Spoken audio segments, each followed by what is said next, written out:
Welcome to the third episode of Kings of Opinion. I got a special guest with me today. I got Steve with me to my left, and I got Ernie, who's our statistician / anything we need to know at any point in time during this show. He's going to be hooking us up with some facts that we normally would not have on this show. So, guys, say hello to the YouTube fans out there, if we even have any yet. Yo. What's going on, everybody?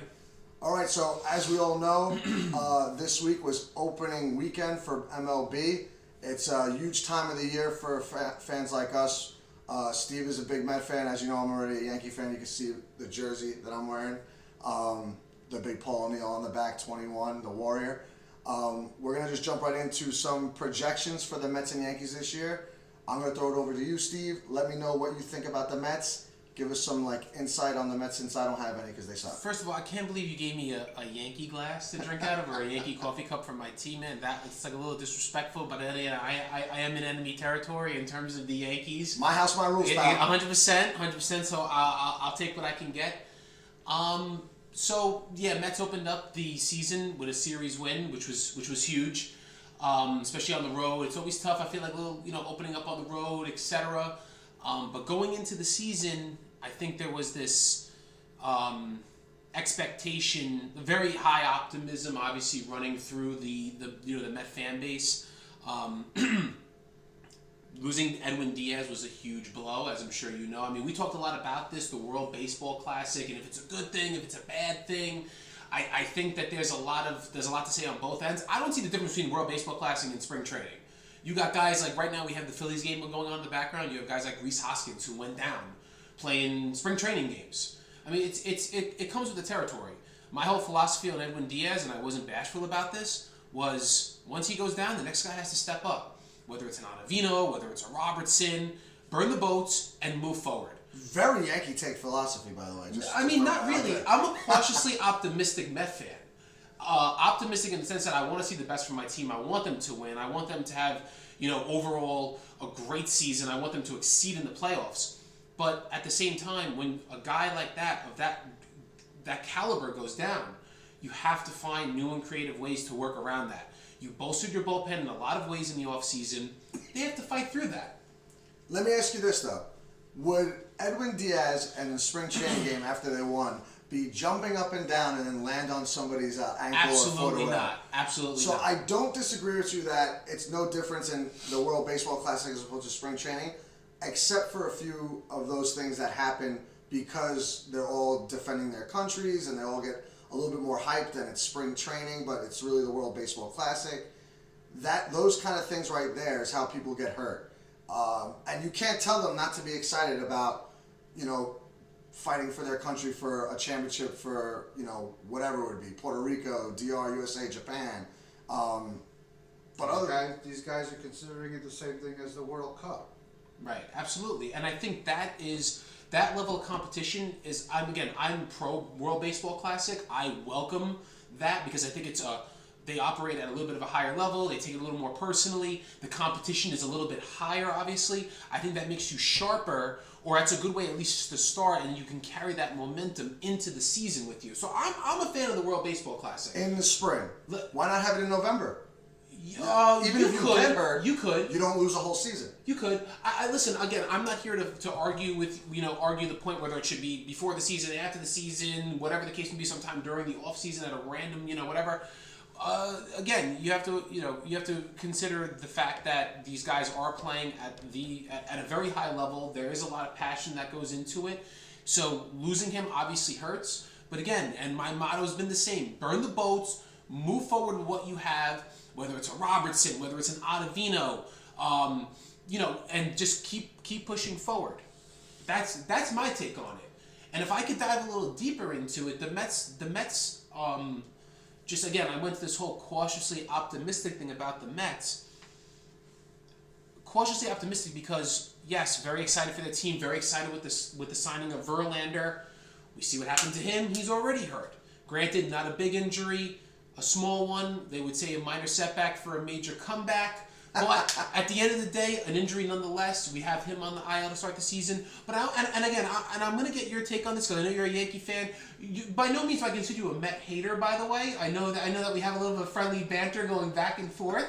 And again, I want to get your take on this, and tell me if I'm way off base.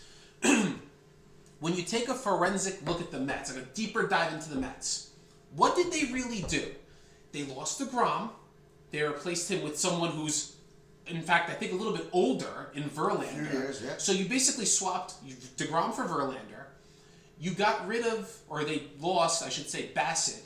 And they got a little bit of the question mark with Senga, which we'll talk about in a few minutes about how he did today, which I'm very excited about the results of that. You should be. But you essentially traded DeGrom for Verlander and Bassett for Senga.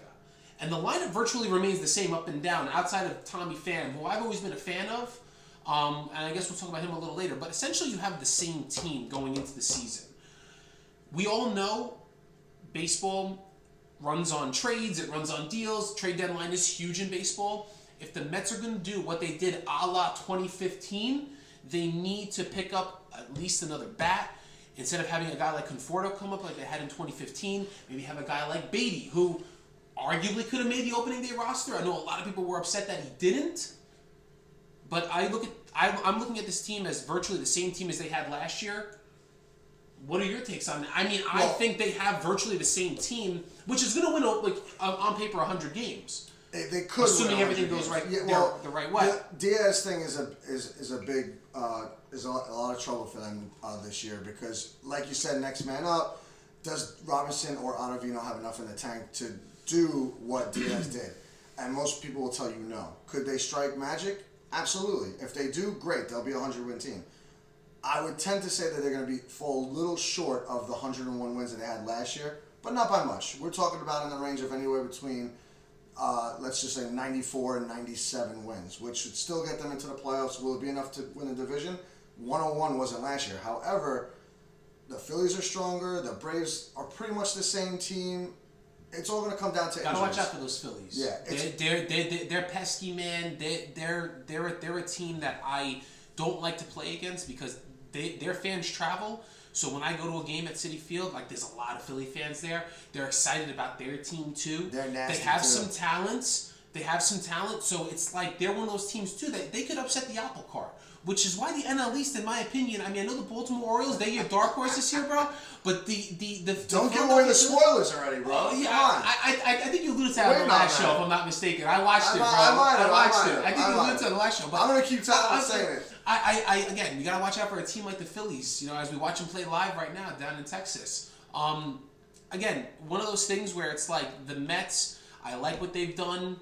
They have virtually the same team. I mean, they just kind of plugged holes where they needed it. Do. They lost to DeGrom. They got a Verlander. They lost to Bassett. They got a little bit of a mystery with Senga. And Quintana, they got him too. And Quintana, but he's already... Listen, his injury was a little of a freakish one. He had something going on with his ribs, and he had to get that operated on, etc. But he'll be back in July. I mean, we got still April, May, June. We got 3 months to battle through here.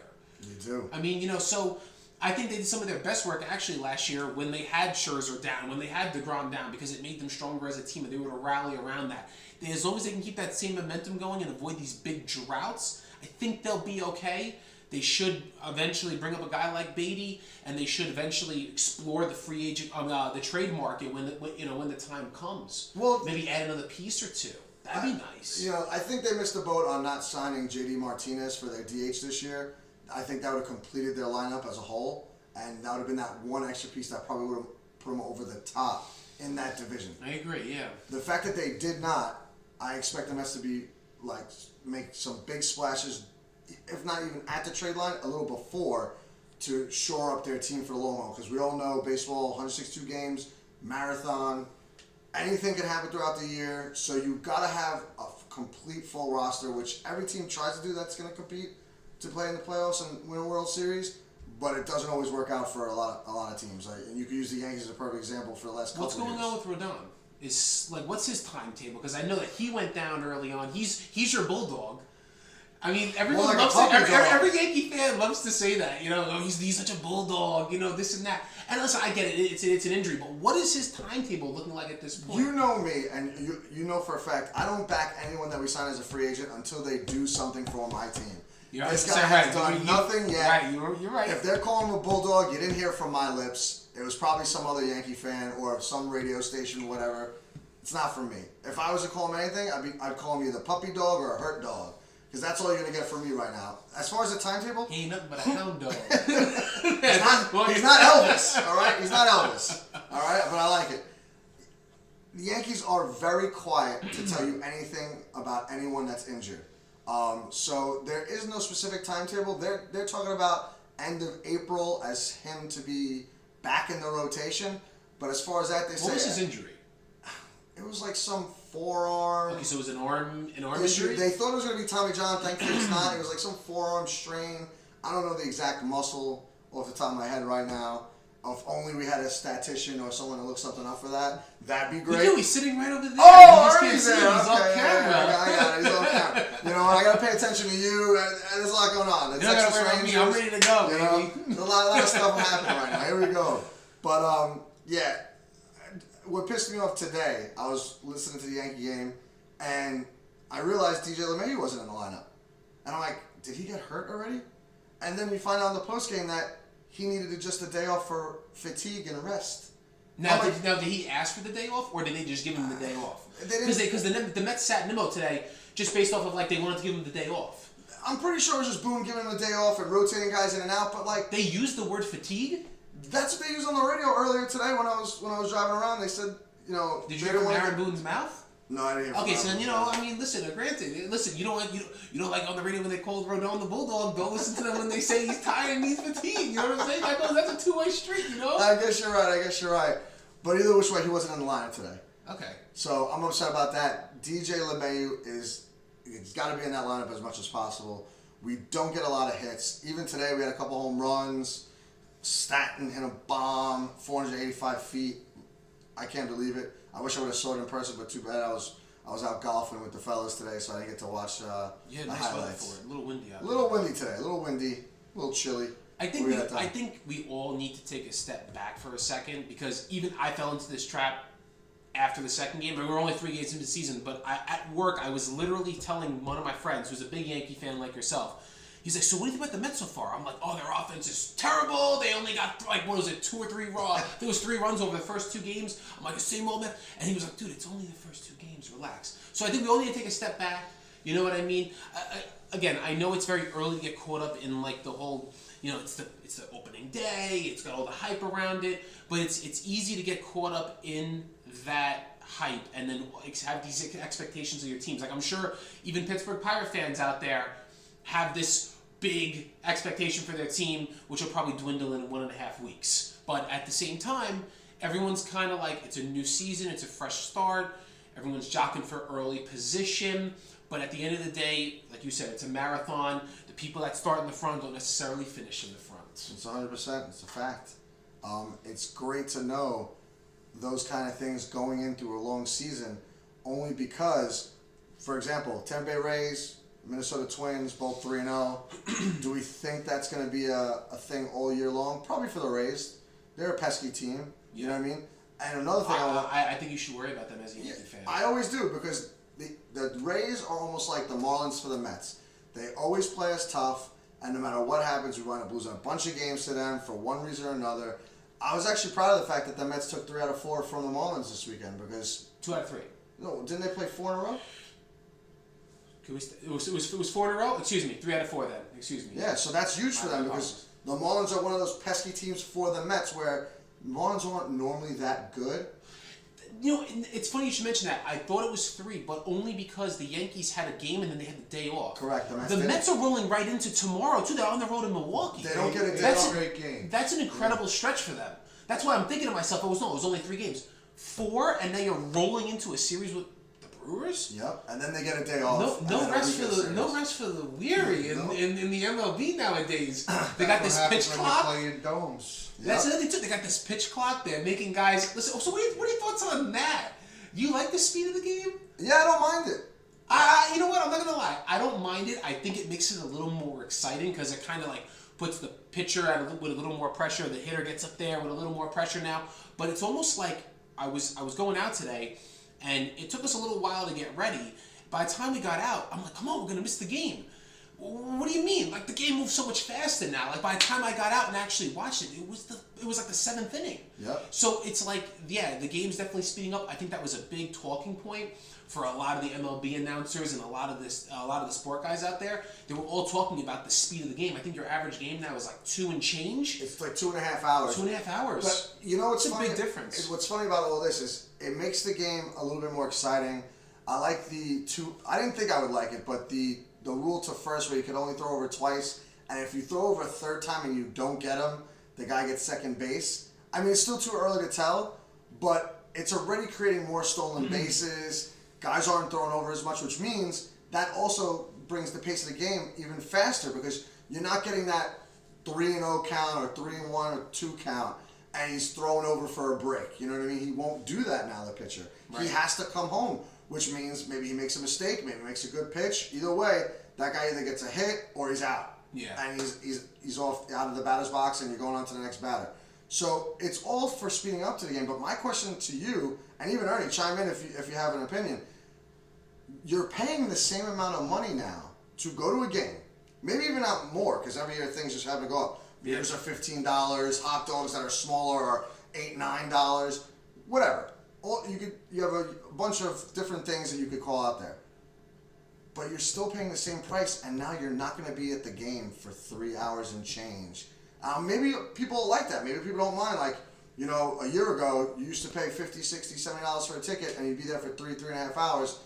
And a pure baseball enthusiast would love that. Love extra innings, love this, love that.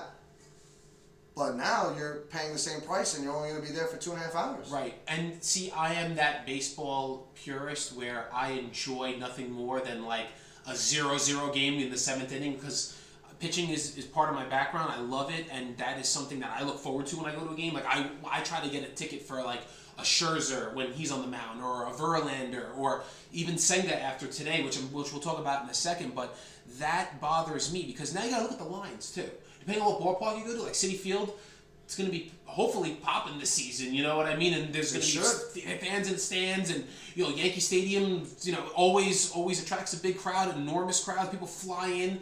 Yankee Stadium almost has like that allure of like an MSG. I feel like if you're a tourist coming into New York, a Yankee game's got to be on your bucket list, or at least your to-do list while you're here. You know what I mean? See that Empire State Building. It's going to take you like 3 hours to get there because it's all the way up in the Bronx, which again is one of my pet peeves about going there. I can't travel there. I just like I almost refuse to unless it's for the right price or a good ticket or something, a good pitcher's duel. But now you have to worry about you go online. And you're online for how long to get a hot dog, to get a beer, to get cotton candy for your kids. You know, you have to think about these things.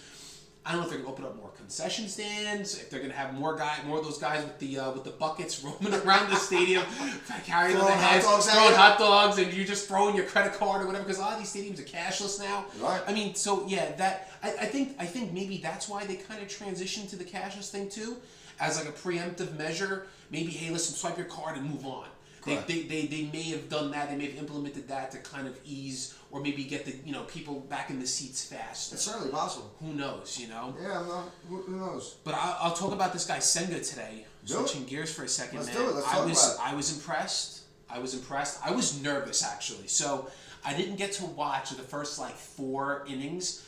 I was working out, and I chose to work out before I sat down and actually watched the game because I was like, I don't want to get caught up. Again, it's one of these things about getting, opening day, opening week, getting caught up in the hype. I said to myself, I'm going to go out, I'm going to go for a run, I'm going to check the score when I come back. I thought, and again, this into the whole timing of the game, I thought it was going to be like the 2nd inning when I got back. It was the 4th. And I saw that he only given up 1 run. It was a tight game at that point. I think it might have been like 2-1, something along those lines. It was very tight until Tommy Pham kind of opened it up with the 2-run shot. But it was a tight game, and I was impressed by what I was seeing. He walked a few guys early on. I think he walked a total of 3 guys. 3 guys, but I think a lot of them came early in the game too. He was settling in. The Marlins were the best team for him to face today. They were a free-swinging team. They got up there, they were hacking away, and they were swinging and missing on that ghost fork. So what are you going to be looking for in his next start? Since he did, I guess, as well as you're saying he was doing, he had to settle in the beginning, then move on, and the free-swinging Marlins. Like, I'm going to assume that, did he pitch today? Pitched so today. He's going to miss the Marlins. Who do they got on Friday then? Because they're off Thursday. Who do they got over the next week? Who do they have after the Brewers, Ernie? I'm trying to figure that out. But while he's looking that up, I'm expecting. Give me a stat line that you. Something similar to that of today. 5 1/3. 1 run, 2. I would settle for 2. You know what I mean? Depending on what team they face. And again, I'm a K guy. I want to see, and I know you and I go back and forth on this all the time. Him and I have a lot of history when it comes to baseball, obviously. That's part of the reason why I'm on the show. I'm a Met fan. We talk a lot of baseball. I like the K line. If I could get 7 to 9 Ks from him in a start, I love it. Especially with that ghost fork, which, by the way, looks unhittable against very early on against the Marlins. Again, listen, will he get tattooed? Absolutely. No one's invincible. They will have a stat sheet on him eventually. He'll get figured out, but it's whether or not he can make those adjustments, mix in his pitches, and continue to pitch the way he is. The velocity's there. What's he throwing? 96 to 98. Oh, that's good. I saw him punching that on the gun. He has a great delivery. It's smooth. He has that nice ghost fork. If he can mix that ghost fork in a little bit more, he likes to throw it when he has two strikes in the count. I notice he's big on throwing it, mixing it a little earlier. Again, it's one of those things like I can't coach him. He'll just have to figure it out. I'm sure the Mets will work with him a little bit on that. You got this guy who there was this big question mark around, a lot of mystery, and I feel like today he kind of eased a lot of concerns. And you can kind of ride that for a little bit now until this next start. Do we know who So saying this next scheduled start is supposed to be against the Marlins again? Oh, against the Marlins again. That's good. Next Saturday. That's good Against then. Rogers, who we faced today. I like it. Well, I like it. that might work out well for him. I'll He'll get 2 good starts off a free swinging team. Give him some confidence. There's nothing wrong with a little bit of confidence going into the beginning of the season. Like, there are plenty of guys out there that get shelled in April, and it affects them the whole year. So Look at what happened against the guy that they basically essentially swapped him out for, which is Bassett. He gave up 9 runs today. 9 runs. He got lit up. I'm glad you're loving that. Up by the Cardinals, Great. which, by the way, are a very dangerous team. I like them to come out of the Central this year, but he got lit up Well, let's by be the fair. Cardinals. They basically come out of the Central every year. Okay, right. No, well, they do, but the Central is one of those divisions. If you look at the over-unders, it's a little bit tighter than most divisions. It's kind of like the AL Central. Yes. Where it's a little more open. Like, again, it's one of those divisions where it's like over the past years, however it is, the Twins do some damage. The White Sox make some noise. In the Central, obviously, historically, the Cubs over the past decade or so have made noise. The Cardinals coming out more this. Well, the Cardinals are always using it. It's always the Cardinals, Brewers, and then the Cubs mix in and out of there every once in a while. Right now, they're rebuilding right now, so I don't really see them doing much anything. That's why it's pretty much the Cardinals' division to lose. Just like and you were right, the Central divisions, for whatever reason, are like the baby sisters of baseball. Unless you're a fan of those teams, no one's really paying attention to the Central because it's always usually going to be a toss-up. It's always usually going to be close, and one of those teams are going to flip-flop every year. One year is the Twins, next year it's the Indians, and so on and so on. So they just let them play. It's almost like, go out and play and see what happens when you guys will make it, and that's it. Ernie, can you pull up the over-unders for 2023 MLB season? Because you'll see that there are, like, in the East and the West in each respective division, there are heavy front runners. There's guys with like 90+ wins that they're going to get 90+ wins on both sides in the AL and the NL. In the Central, I don't think you have a team that's projected to get like over like 88 wins. And there's a couple of teams that are like, and they jock for position, and those are a little bit tighter. That makes sense. Again, not that they don't jock for position in other divisions, but it's like they have teams that are a little bit more stacked, I guess you would say, on each coast. So whether it be the East Coast or the West Coast, you have those teams. Yeah, no, that will garner a little more The wins. Centrals always beat up on each other, so that's why they're always a little bit closer in my But opinion. that's what makes them a little bit tougher. You know what I mean? In my opinion, at least, But because they beat up on each other, and then they go and they face they face some of these other teams. They're used to those dogfights, man. Yeah, but if one of those teams spent money like the Mets, Yankees, or Dodgers, they would automatically be like one of those teams in the that are front runners in the West or the East. Like if the Cardinals ever said, "Hey, we're just going to spend $500 million this year," they'd run away with the Central Division. Same thing with the Indians. Yeah. Same thing with the White Sox. They just don't spend enough. They spend just enough to be competitive and to jockey for position for the division. Because the wild card never comes out of the Central. We know that. It's either coming out of the East. Like last year's, for example, it came out of the East, both of them. So So St. Louis is projected to win the Central with the over-under of 88.5 wins. And who's right behind them? Milwaukee with 86.5. See what I'm saying? There you go. Tight. Right. It's tight. And then there's someone. What do we got? Like 76 right after that. Who's The Cubs, The Cubbies. 76.5. Yeah. I did my research before I came here today. I just needed a little refresher there. But then like when you look at the NL East, you got teams like the Braves. What do they got? Like 96? 96 And the Mets right there at 94. And a So they have a higher off the bat, and like Vegas is usually pretty good with this stuff for whatever reason. So they got like these ways of predicting things, and it's like they're already picking those teams to go into the 90s. Whereas in your Central and the AL, what are we looking at over there? Like 88 or something like that for which team? 86.5 for Cleveland. There you go. And who's right behind them? Minnesota, 84.5. Boom. Wow. What about the AL East? What do we got there for those teams? You have Yankees favorite, 94.5, followed by Toronto at 90.5, and Tampa Bay, 89.5. And what do you got his sleeper Orioles at? The sleeper on Orioles, yeah. there? A whopping 76.5. There you go. I like it. That's your sleeper I like team it. right They'll be there. a super team. I'm That's your telling you sleeper right team. now. Do you like them to go to the playoffs? I don't like them to go to the playoffs. However, if they made it to the playoffs, I wouldn't be surprised. Let me just put it to you like that. Because the AL East, just like the NL East, and we go back and forth every year about this. You think the NL East is the toughest. I think the AL East is the toughest. It all depends on the year and how it goes. But if you're telling me that you're going to have 76 wins, so you're just going to be under 500, and you're the fourth, what are they projected, the fourth team in the AL East or fifth? Fifth. So the Red Sox are going to have more wins than them. 78.5. Okay, so everyone's That almost... would be that's a tall mountain for your Of course it is. sleeper to climb. Of course it is. I don't think the Red Sox will be any good this year. That's why I think Baltimore has a chance. And with a couple of injuries, and if they do something at the trade deadline to get themselves a better rotation, they're going to be hard to beat for a lot of the teams that they're going to be playing. Because remember, this is the first year that every team is playing everybody. So they'll play the Marlins, they'll play the Diamondbacks, they'll play, all these other teams in the National League, and I think they could beat up on a lot of those teams, I'll be honest with you. Last year they had, I want to say was it 82 wins or something like that? That's probably why they predicted to do a little bit worse.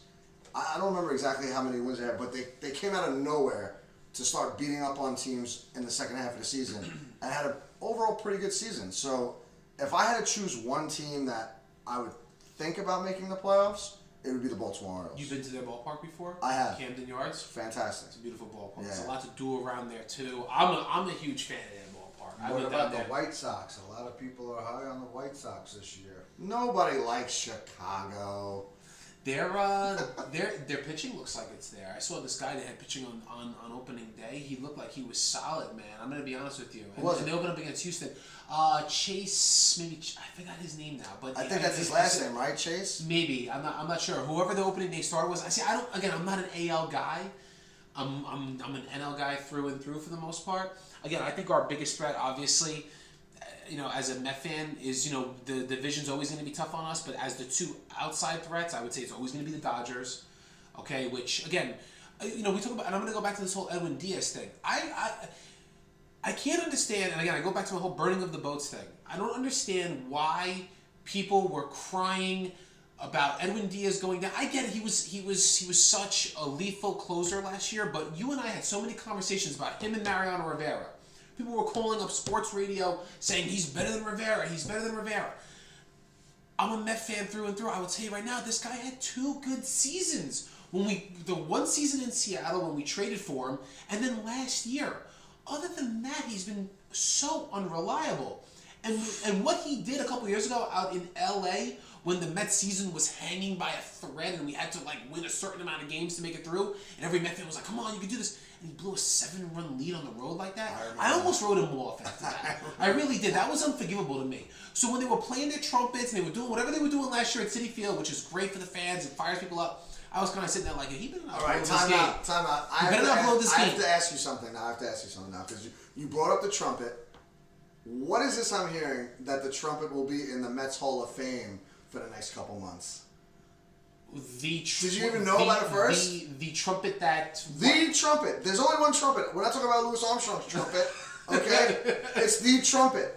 I didn't know about this. They're gonna put in the Mets Hall of Fame, like when you walk into the rotunda, there's gonna be the trumpet. What I'm is? assuming. I don't what's even the know. significance of the trumpet? First off, whose trumpet is it? My first question to you Is the one that Mr. Met plays when he's standing? Like, Right. what trumpet is this? Where is the Mets Hall of Fame? Okay, so it's when you walk into the rotunda, the Jackie Robinson rotunda. It's gonna be like if you're walking in, it's gonna be to your right. Ernie, Boom, fact right check this for me. Was Jackie Robinson a Met? He wasn't, but you know what he was? He was a Brooklyn Dodger. And if you know anything about the Mets, they were born out of the Dodgers and the Giants. When those two teams left, the Mets became the Mets. They took the Dodger blue and the Giant orange, Good. and they made themselves That's a team. what I Boom. wanted everyone to hear. So good, Okay. we got that out of the way. So the Hall of Fame for the Mets is in the Jackie Robinson Rotunda, correct? Yes. So they have a bunch of stuff there that like players either they gave to the Mets to put in They have there, the or- original Mr. Met mascot, which if you've Okay. never seen it, is a little creepy. It's I a little gotta see creepy. it. But Now- go see it. Go well- check it out. well, Go take a maybe- picture with it. Go take a picture. You know what? when you Maybe go. if the Mets give us some free tickets, we'll go check when, it out. when you and I go to a Met game, we'll go visit the Hall of Fame. We will. I'll take you around. Maybe we'll do the show from there, the Jackie Robinson Rotunda. That in would be the beautiful. Hall of I would Fame. love to do a show from there. All right, so apparently we found out from Ernie that the trumpet is already in the Mets Hall of Fame, and I don't understand why there's a trumpet in there. It's almost like having like a shoe or I don't even know what to do. It doesn't make sense to me that they put the trumpet in there. I'm going to tell you why. The guy just had a theme, an entrance song that everyone took to another level. They made it such a big thing, and there was so much talk about the trumpet and it was on some show, Narcos, I think. I've never seen the show. I don't know really what it's about, but that is the theme song to some show. Take a wild guess what Narcos would be about. Obviously, we know what it's about. I'm just saying, I've never seen the show. They took it to another level, and to the point where last year you couldn't turn on the sports radio without them talking about the trumpet, and then certain guys like Jerry Seinfeld had a thing about the trumpet and how he didn't like it, and other people were talking about. They brought in this level of superstition, and that's something about baseball. There's so much superstition in baseball. That there is. Now they're gonna bring this trumpet into the thing. Some guys are gonna love it. Some guys are gonna hate it. There's guys like me that are gonna be indifferent towards it. I don't really care. You that know what it's there. like? It's like Mariano Rivera's theme song, Enter Sandman, and taking Metallica's guitar and putting it in the Yankees Museum. You know what? No, see, that would actually be cool. You know what this is like when they put the trumpet in there? This is like going to Jones Beach and taking a glass of sand and putting it in the Yankees Hall of Fame. Be like, yeah, sand. You know what I mean? That's what. And putting a little wizard hat above it or something like that. That's what this is. Everyone makes such a big deal about the trumpet. The guy's not even here. He's not going to pitch for the Mets this season, No, and they're he's worried. not. And they're worried about the trumpet. Forget the trumpet. You're done with the trumpet. I'm done with the trumpet. I'm done with the trumpet. I get it. If Robertson does what he does this year and comes through for us, if Iovino does what I want him to do for us and comes through for us this year, take those guys' jerseys, put them in the Hall of Fame. You know what I mean? Because that would be something special. If you could burn the boats and come back from a devastating injury like that, and guys step up, make that something you put into the Hall of Fame. The trumpet, I'm indifferent towards. I could care less about it. I like the song, but I'm indifferent towards it in terms of the whole hoopla around. How about you put a World Series trophy in the Mets Hall of that'd Fame? be nice. Wouldn't that be nice? You know? You're telling me. Instead of a trumpet Telling me. or anything else, a car, Mr. Met's first, outfit that he had, or whatever His that is, mascot. mascot, whatever it is, you know? Who gives a shit? I agree. Listen, what do you think? I want to get off the Mets for a second because this Yankee Cup is like it's gravitating. I'm like feeding off the Yankees now all of a sudden. You should. Are you concerned at all about their back end, the back end of your rotation? Do you have any concerns about that? Because you historically are never concerned about Yankee pitching for some reason, and understandably so. Your pitching is usually reliable, usually gets you through the season. Are you concerned this year about the back end of your rotation? All right, so this is what I'm going to say. Yes, I am concerned about the Yankees' rotation. And this has to go into the whole season outlook, so this gets a Right. little bit of Yankee season outlook in there. We're not even a weekend in, and the Yankees had 4 starting pitchers on the IL. 3 of which are going to be on the IL for a little bit. Rodon is already doing bullpen work, which is good. So hopefully his timetable is, like I said earlier, almost end of April, if not beginning of May, which is not a big deal. Hopefully we won't have to lose him for the rest of the lose him another time during the rest of the season, and he can be that bulldog that everyone wants him to be, which I hope he will be. We just aren't going to see it for a little while. Montas was a bum since we got him, so I don't know if even it comes back if he's even worth pitching. Maybe just stick him in the bullpen. Maybe get something out of him there. Cortez is back, but he's not fully ramped up to pitch, a full slate yet. So you'll probably see him pitch 4 innings here, 5 innings there. Did he pitch for you guys already? He has not yet. No. He didn't go against the Giants. No. When is he projected to get into the game? I think he's going next week. Okay, so they're plugging him in. Yeah, soon. it's gonna be a mix and match of starters for a couple innings and the bullpen heavy for the first couple weeks of the season for the Yankees because we had so many injuries and these guys are still working themselves back to full strength. But everyone besides Garrett Cole. Severino, we don't even know when he's coming back. He was shut down with I want to say some kind of lat or something like that. Who was that? Severino.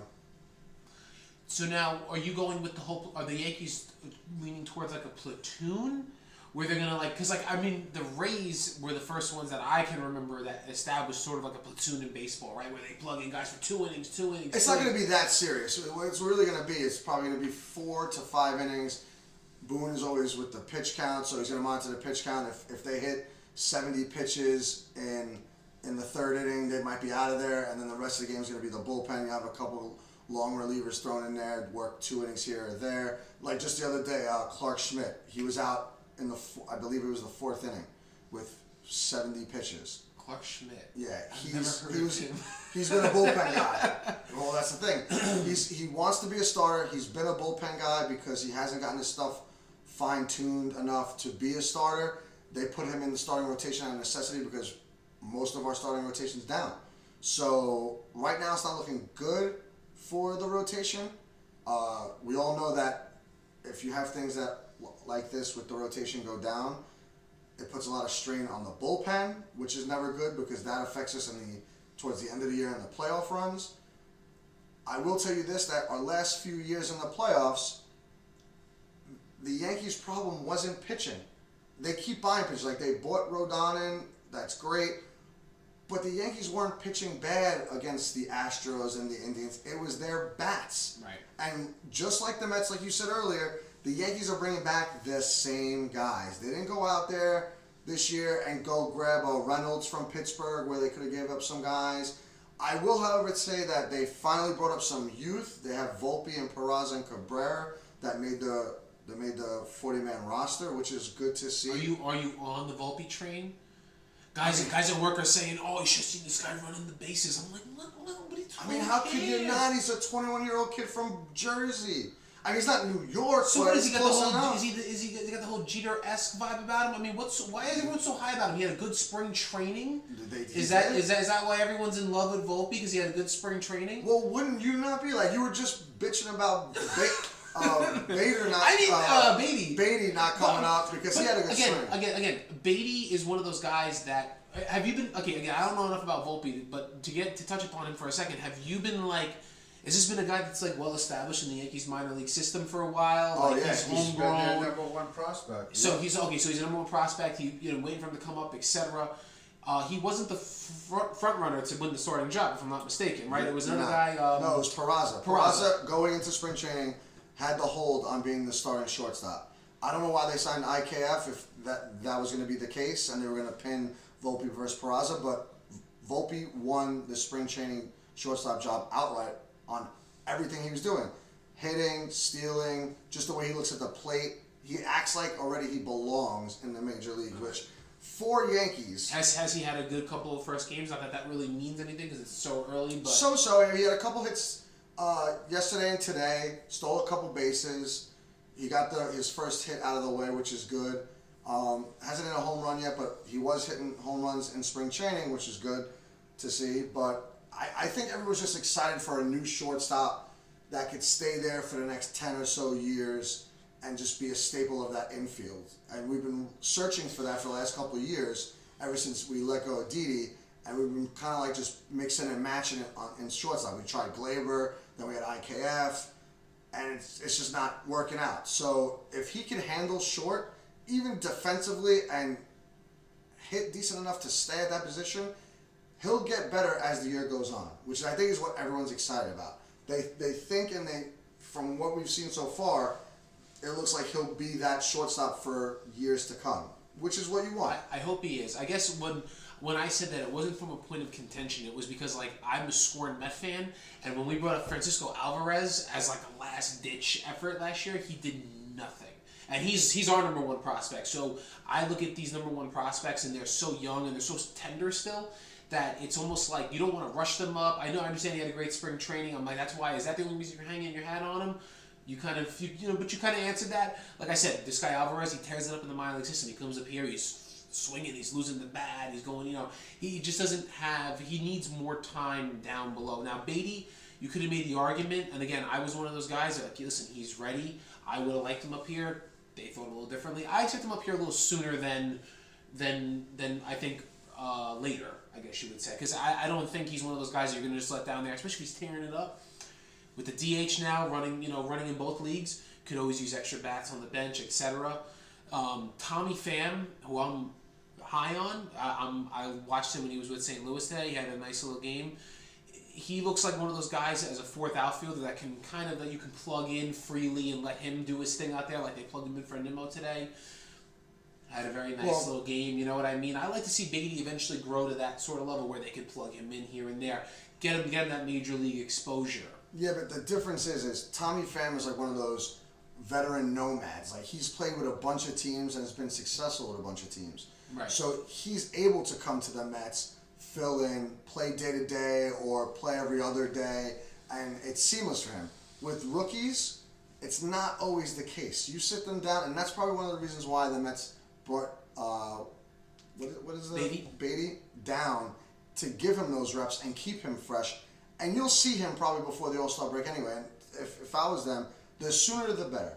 Because what happened with Alvarez last year is they brought him up in like a last-ditch effort. They needed a guy. They needed some. They were fighting for their lives. They were fighting for the division against the Braves, and they brought him up against the Braves. Think about all that pressure, which is why I liked how the Yankees this year brought up Volpe, Peraza, and Cabrera. They kept them all here after spring training, because if you're going to have troubles, have it now in April and May. And work out the kinks and have the major league coaches work with you on whatever you need to be worked on, and it'll pay off dividends at the end of the year. Whereas if you bring him up in September, and we did it with Peraza last year, and he was okay. I don't know if he was as bad as Alvarez, but he wasn't that great, but they saw potential. But bringing up a rookie like that when you're in the middle of a pennant run and you want to make the World Series or even the playoffs, and this kid has to like fight for his life and every at bat, that's a ton more pressure than doing it just in April or May when you come up. That's why I say bring him up now, get him the at bats if you can. That's why the National League has a DH now. Just throw him in a DH, get him the at bats. Yeah. Even if he's not playing third. I get why the Mets brought up Alvarez last year. It was just a very, like you said, a very tough spot to bring someone up and to kind of thrust them into that situation. Always. To be like, yeah, listen, we really need you. Like, we're bringing you for a reason.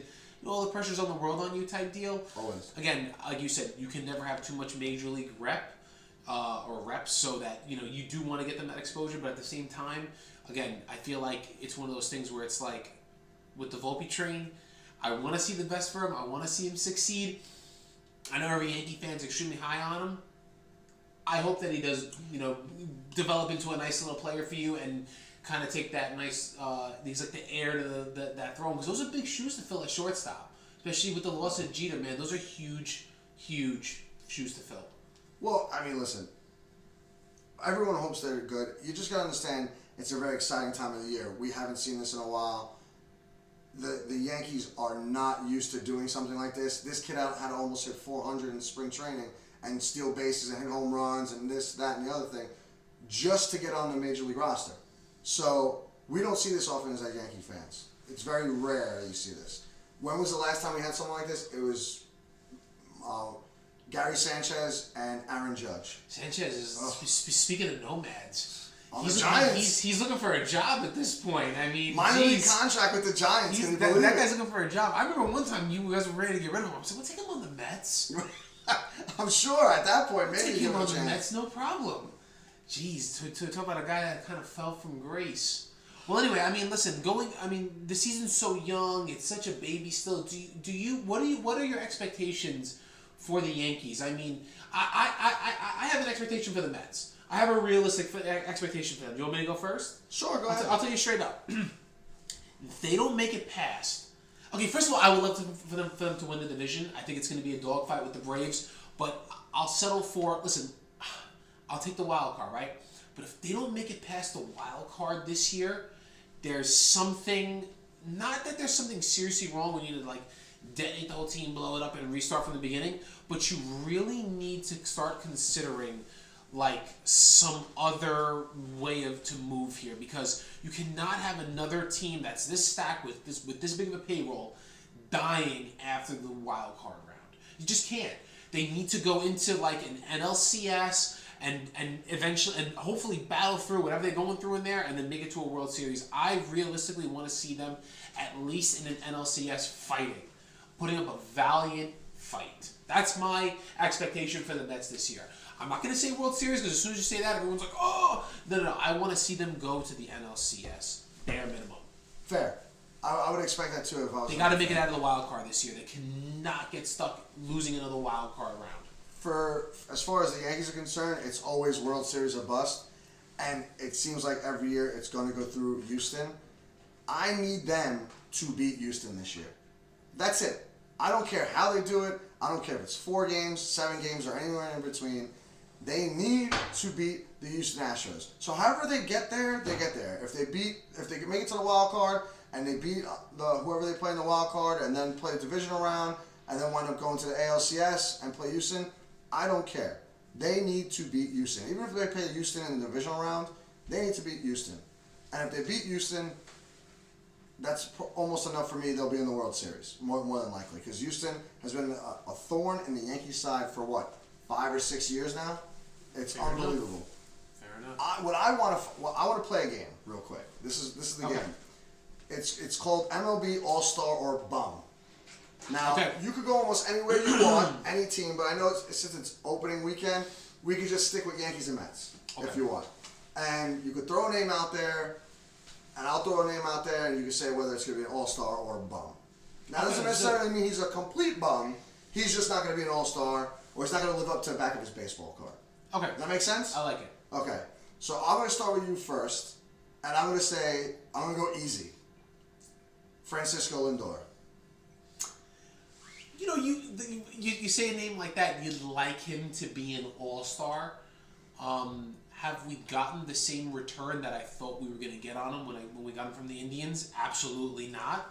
But yeah, I would go into it with the expectation, and I think it's reasonable, and I think it's objectively credible that you would lean all-star with him. Okay, fair enough. I'm going to throw one at you. All right. Assuming everything goes well with the forearm injury, Rodon. Oof. I'd like to say All Star, but he's got a bad track record of being hurt, so I'm gonna have to say bum. Wow. Yeah, I'm gonna have. I wrote. I also. I That's know. surprising to me. A lot of actually. people are gonna think I'm crazy, but he's already started off bad. He's already not gonna start pitching until the end of April, maybe beginning of May. How many starts can he have?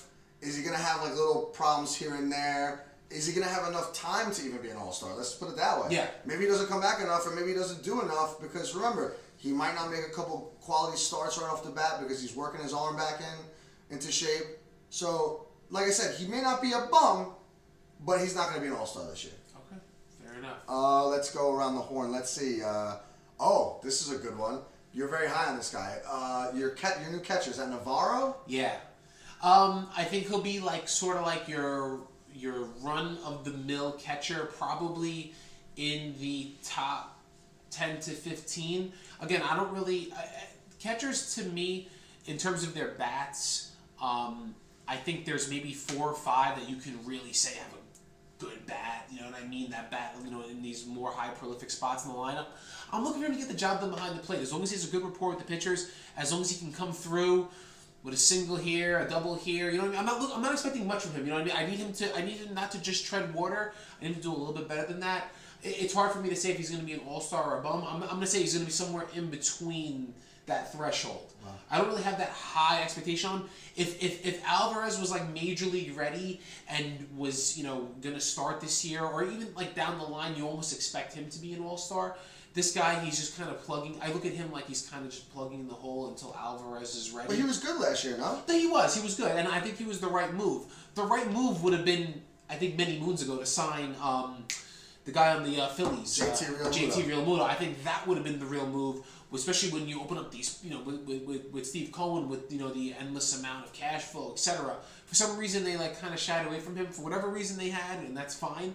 But I think I would have liked him better than anybody because he's still chugging away. He's still pretty solid for the Phillies. This guy was looking to plug the hole for the meanwhile. Right. What are your expectations on Stanton this year in terms of all-star bum? Or he's one of those guys too. You got to worry about with the injuries now. You know what I mean? It's like you almost have him.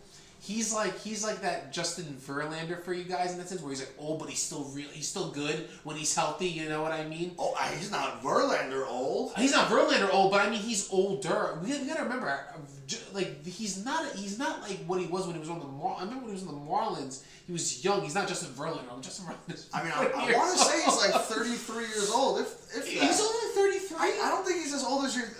Ernie, tell the tape. How old is Stanton? And he was with the Marlins. I think it was like 7. He was 33 years old. Okay, so he's still so some would say he's starting to go on the tail end of his career, if that's what you're trying to say. I guess that's what I would say. I'm telling you right now, he's been around for so long. He's going to be an all-star this year. He's going to put it all together. He already has a couple of home runs already this year over the weekend, which, we all know he's very streaky. But if he stays healthy, he will be an all-star. He was an all-star last year. Matter of fact, I think the Yankees had the most all-stars in baseball last year, and I think the Mets were right behind them. Them and the Dodgers were right behind them. So the three big teams that spent all the money had all the all-stars. So I'm going to say play it safe. He's going to be an all-star in that lineup. He's going to do fine. He's going to play a lot more outfield this year, so I think that'll help him with his bat, because he even says himself that he likes to play the field. He seems more a part of the game, and he's more locked in. So if they do that, he'll be fine. He'll be an all-star. Let's see. Who can we go around the diamond with? Oh, Starling Marte. I like this guy. So I like Starling Marte, and from what I've seen from him early on this year, he looks like he's hitting well. It looks like he's back healthy finally. He was that one guy that we were kind of rushing back last year. We were like, we need him in the lineup type deal because he was hurt. I hope that he is everything and more, because he is such a catalyst for the Mets. Especially at the top of that lineup, when he's hot, I feel like it benefits the whole team. So I'm going to go all-star. Assuming he stays healthy, I'm going to say all-star for the Mets. I can't believe you didn't ask me about Senga. I'm not asking. I have more. I have one more guy I want to tell you. Okay, all right. Fair play. Give me a Yankee that you think is going to exceed expectations this year. Who is that one Yankee that's flying under the radar? And don't say it's Volpe, bro. I'm not going to do that. I wouldn't do that. I wouldn't do that. About that guy. I would not do that. Who's your dark horse on the Yankees this year that you think people are overlooking a little bit, but that could surprise a lot of people? I don't know if you're overlooking anyone on the Yankees at this point, because they're built to win. So you're expecting all these guys to do their job, but. Maybe a catalyst. Who do you expect to be a catalyst? He's hurt right now, so I think Bader in center field is gonna be that guy. He's gonna be that guy. You and I go back and forth on him all the time. Well, I don't think he's that good. I'm sorry. He had a couple of good at bats for you guys last year. Okay, that's literally what it was. Yeah. And everyone's writing home about him. I'm not writing home about him. Well, he was a Gold Glove center fielder with the Cardinals. No, he's hurt all the time, and his average is 240. I get it. Listen, the Yankee fans love I feel like you see we love projects. A little bit of an a la Brett Gardner in him. He's a short, speedy guy, plays outfield, etc. But dude, I'm not high on him. I wouldn't hang your hat on him. And I'm just saying this objectively. I know a lot of guys are high on Bader. That's fine. I'm not a Bader guy. That's okay. Forget Adam Wainwright last year saying the Yankees got the best center fielder in baseball in that trade. Boom. Thank you, Ernie. And his 240 That's average. what he's here for, folks. Adam Wainwright. Listen. That's what he's here for, folks. It is what it is. It is what it is. Listen, you can have your opinion on him. I'm not high on him. Let me hear what you have to say. He's another guy that's from the tri-state area. I think he's from Yonkers or something like that. So he's actually from New York. There's nothing more to say than that. I love these guys. Yeah, man. Tri-state area guys. You know what he proved? If you're a tri-state area guy and you're playing on the New York Yankees, you have this guy's blessing. Yeah, 100%. Boom. There you go. No, to be real, okay, what he showed you last year is that he's not afraid of the New York spotlight. So many people come to New York, whether it's the Yankees or Mets, and they want to be in basket cases, and they can't play here for one reason or another. Joey Gallo, not mentioning any names, and they get all inside their head, and it affects their game for one reason or another, and they just can't make it here. I don't think that'll happen to him. So, at the very least, what I'm expecting from him is a good outlook of him playing ball, Gold Glove center fielder, and if he hits 260 or whatever, I'm fine with it. As long as when it comes playoff time, he's giving me nothing but excellence, which is what he did last year when he was playing in the playoffs. He was hitting bombs, he was getting on base, and he played a stellar center field. That's all I can ask for him. All right, fair play. Fair play. That's all you can ever ask. But to your point, there's a lot of guys that do come here and they become head cases, but there's also the same thing can be said about guys that come here and perform well. And I'll use Cespedes as an example. I don't know if it's being in the pinstripes, etc. I think it's New York media in general, but I also think it's, again, there's a case to be made about guys that come here and do the exact opposite of what you just said. He's a perfect example of it too. Bader, he came here, he performed well. So don't hang your hat too much on the whole, the New York media or the coming to New York. There's a lot of guys that come to New York and perform exceptionally. Right, well, but that's basically what we're talking about. You said Cespedes, I said Bader. So but there's more guys in there. Of course. I think it's a 50-50 trade-off. You're talking about the history of baseball. Of course there's going to be like almost a 50-50 trade-off. But to be fair, at least as of late, there's been a lot more failures than actually good stories that guys come here and hit the ground running. You know what I mean? What about all these guys that come from the farm system, though? I mean, there's something to be said about them too. They're getting thrust into this New York market, and they're performing well. Some of them. Some of them. A lot of them. There's a huge list of people that come up from the minor leagues, like all the Yankees, all the Yankee haters, and like people that talk Yankees all day long. They pick us apart for not having any depth in either the offense or pitching. Like we can't produce good pitchers from the minor leagues, or we can't produce shortstops or second basemans and this and that. So we have problems bringing up like the rookies and the guys in the minors to play these positions, which is why, back to our point earlier, everyone's so happy and so excited about Volpe and Peraza and Cabrera, because we finally hit something here, and maybe they could stay on the team for a few years, if not their whole career, and bring us some championships back to New York. You have a guy like Judge. He went through your minor league system. The Mets have Alonso, McNeil. Well, the Mets have been better at doing it recently than the Yankees, I think. Right. So that's credit to the Mets and their minor league system, and I guess just everything that goes into it, scouting, teaching them what to do down there, and just developing them then to the major leagues. But the Yankees haven't really been that good at it. What they've been good at doing is getting bullpen guys in the minor leagues, guys that throw hard, throw strikes, and that's it. We don't ever really have a problem with the bullpen guys, but 9 times out of 10, those bullpen guys were starters that couldn't make it in the major leagues, and they say, you know what, kid, pitch an inning or two, get us 6 outs, and we'll go from there. That happens with a lot of guys. Doesn't it start to feel like, though, the Yankees are moving towards that now, where they're trying to build from the farm system rather than buy players? 100%. Over the past few years, definitely. That's what they were getting dogged out too, because they're not spending out as much money, and they're trying to go that route. I personally think that's how we won most of our World Series. We had the core 4, and then we just added veteran presence in there, like the Cecil Fielders, the Dwight Goodens, the Darryl Strawberries, the Jimmy Larrises of the world, that, a little hit here, a good pitching outing there, the El Duques, all those guys. But you had the core 4, you had a bunch of guys that we brought up through our system. After that, we got away from it, just started spending money, and we were spending money bad. And it doesn't work that way. And 9 times out of 10, it's not going to work that way. Right. The Dodgers have been trying it for years, and they won 1 World Series. And what year was that? The abbreviated year. Right. Yeah. So do we do even we really even count that? Exactly. Do we really count that? You and I go back and forth on it all the time. No, we don't really count that. Like, it's good for them, and I bet you if we were on the team, we'd count it. Yeah. But we're not. Well, So we're not counting. realistically, I think your baseball purists look at that season and they probably say, well, abbreviated season. We were kind of lucky to have it in the first place. Yeah, okay, whatever. We'll settle for it. Oh, boy. Who was that last player you wanted to throw at me? Oh, Brandon Nimmo. Brandon Nimmo? All-star. Knee-jerk reaction, all-star.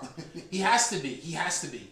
Catalyst, top of the lineup guy, leadoff hitter. He better be for that money. He has to be. Well, listen, Right. but that's what the going rate is nowadays. You want these guys, and again, like I'm not saying Brandon Nim was the best center fielder to ever do it, but you have to pay for these guys, especially nowadays, because if you don't, someone else will, and he'll wind up going to a team like the Mariners or whatever, and he'll wind up just spending his career there, and and that's it. But if you want these guys, you have to pay them nowadays. That's the lesson I've learned. All right, so knee-jerk reaction. How many wins do the Mets get this year? I think they do something similar to that of last year. Again, I think it's kind of it's a mirror sort of team to that of last year. Again, it's going to be a dogfight with the Braves. I'm going to say they get 99 wins. I don't think they're going to crack the 100 mark. I'm going to say they get 99 wins. So that may be enough. That may be enough to win the division. Again, it remains to be seen. If the pitching's there and these guys can hit, because they can't. Again, that was another thing the Mets did last year. They went through these long droughts of no hitting. They cannot do that this year. The bats need to be there. They need to be at the forefront. I'm going to go 99 wins for the Mets. I like it. How many wins you saying for the Yankees? One more than the Mets. 100. You get it to 100. Okay, listen. Hey, I like it. I'm going 99 because that's just such a Mets number. 99. You know what I mean? And it may be enough to catapult them. I hope it is. I hope it is. I hope they win the division this year. It'd be good for the city. It'd be great. It'd be great. It'll be great for the show. It'll give us something to talk about. And also keep them out of the wild card round too. Like I hope so. They didn't do too well with that last year, so I hope so. Straight to the NLDS this year. Straight. Let's go.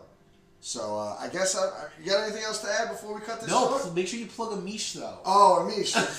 How could I forget? How could I forget? So we have a buddy. If you need anything and everything lawyer related, bankruptcy, buying a house, closing, wills, personal injury, anything at all, you contact our boy Amish Doshi at www.doshilegal.com. Also, his phone number is 516-622-2335. Anywhere in the tri-state area, he works all over the place. He's one of the best lawyers you could get for the money. Doesn't matter. With that being said, that ends our third episode. I appreciate you having me on, man. I appreciate you guys showing up. I look forward to coming back. Boys, great job today. And once again, New York, stay classy.